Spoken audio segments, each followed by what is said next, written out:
ပညာယူစဆရာဆရာမတို့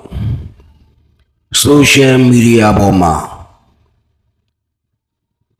ဂိုင်းတော်ရဲ့အကြောင်း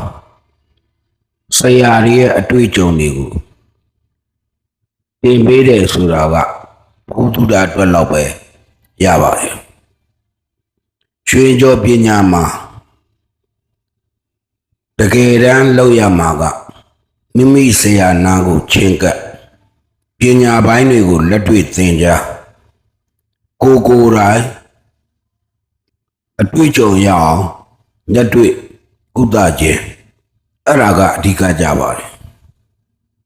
မိမိဆရာထံပါမချင်းကပ်ပဲဆိုရှယ်မီဒီယာပေါ်မှာလေးလာနေုံလောက်နဲ့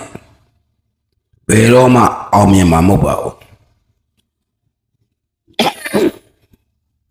ဆရာမပြရင်ငပိဖောက်တာတော့နီးမကြရင်တူတာကတူမကြက်တာကမကြက်ဖြစ်တတ်ပါတယ်ဒါကြောင့်အကြံပေးချင်တာကဆိုရှယ်မီဒီယာမှာဘုသူရရအောင်လေ့လာပါမိမိဆရာထံပါချင်းကပ်ပြီးတော့တေချာသင်ကြားကြပါလို့အကြံပေးချင်ပါတယ်ဘာကြောင့်အကြံပေးချင်တာလဲဆိုတော့မိမိရဲ့ဆရာကိုမမေးပဲ